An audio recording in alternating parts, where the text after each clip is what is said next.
Shalom, saudara-saudari yang dikasihi Kristus. Jumpa kita pada kesempatan ini melalui Renungan Harian GKI Kuitang. Hari ini Senin 6 November 2023 bersama saya Pendeta Emeritus Arti Sembiring. Bahan firman Tuhan yang kita renungkan pada kesempatan ini terambil dari kitab Nehemia.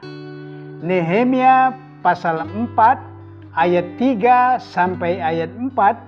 Saya bacakan untuk kita, demikian firman Tuhan ini.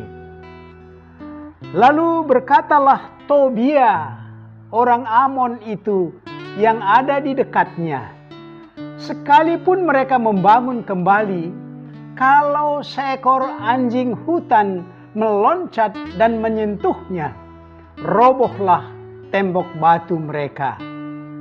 Ya Allah kami, dengarlah bagaimana kami dihina. Balikkanlah cercaan mereka menimpa kepala mereka sendiri, dan serahkanlah mereka menjadi jarahan di tanah tempat tawanan. Demikian firman Tuhan. Berbahagialah kita yang mendengar firman Tuhan dan yang tekun mengamalkannya dalam hidup sehari-hari. Saudara-saudari, dari ayat ini tema kita berbunyi Nabi Pejuang Iman. Saudara-saudari yang dikasihi Kristus, kami mengajak kita melihat seorang Nabi Pejuang Iman, yaitu Nehemia. Dengan hukuman yang ditanggung umat Israel karena mereka meninggalkan Tuhan Allah Israel, Yehuda dan Yerusalem menjadi hancur dan dibuang ke Babel.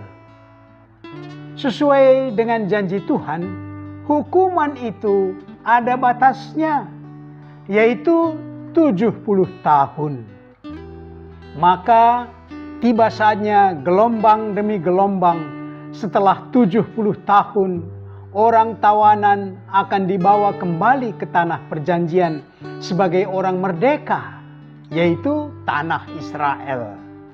Salah satu gelombang yang dipimpin oleh Nehemia. Setelah Babel jatuh ke tangan bangsa Persia di bawah pemerintahan Raja Artasasta, Nehemia diberi izin dan kemudahan oleh raja itu untuk kembali ke tanah Israel dengan semua orang Israel yang bersedia ikut. Demikianlah Tuhan memulangkan kembali orang tawanan itu ke negeri mereka, dari tanah tawanan.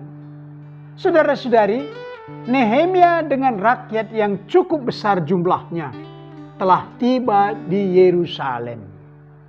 Nehemia diberi wewenang oleh Raja Artasasta untuk membangun kembali negeri itu.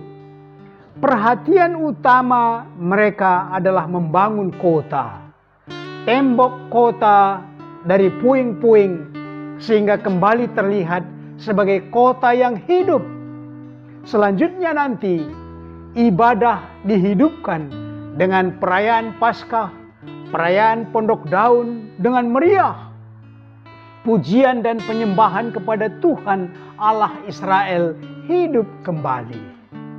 Saudara-saudari, ayat renungan kita, bagaimana orang yang iri hati dan melecehkan perjuangan Nabi Nehemia membangun kembali Yerusalem. Mereka itu ialah Sanbalat dan Tobia orang Amon yang telah menduduki Samaria. Mereka berkata, kalau seekor anjing hutan loncat dan menyentuhnya, robohlah tembok batu mereka. Bukan hanya ejekan seperti itu, tetapi menghalang-halangi pekerjaan itu, sehingga pekerjaan itu sempat terhenti. Selanjutnya, Tobia berikhtiar hendak menjebak dengan kata-kata manis yang berkata kepada Nabi Nehemia, mari kita bertemu berunding agar kami membantu pembangunan itu. Tetapi sebetulnya mereka mau membunuh Nehemia. Tetapi Nehemia cerdas. Dia tidak mengindahkan ajakan itu. Ancaman dari Sanbalat dan Tobia membuat rakyat yang membangun itu sangat waspada. Sambil membangun, tangan bekerja, mereka mengikat pedang di pinggang, membawa tombak, dan bila ada tanda bahaya berbunyi dengan bunyi nafiri, maka seluruh rakyat berkumpul menghadapi serangan. Saudara-saudari, pekerjaan membangun, walaupun tangan Tuhan menyertai, tidak terlepas dari niat jahat yang menggagalkan pembangunan itu, di mana Tuhan pada saat itu menjalankan rencananya. Di situ juga kuasa gelap melancarkan penggagalan.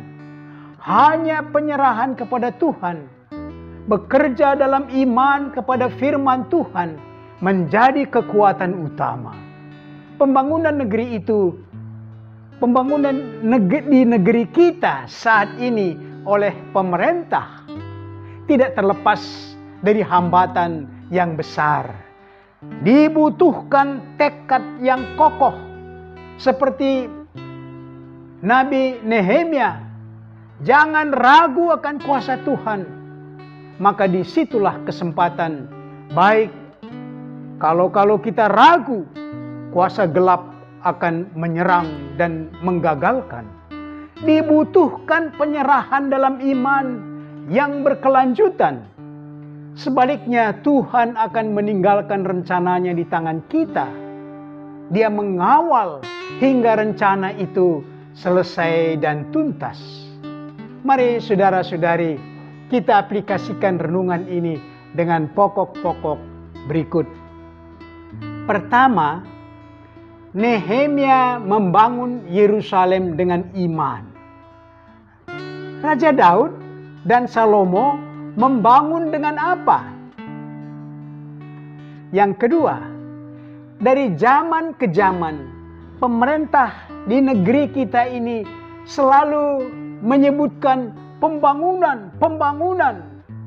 Bagaimana kita menanggapi pembangunan yang dulu disuarakan jika kita bandingkan dengan pembangunan saat ini?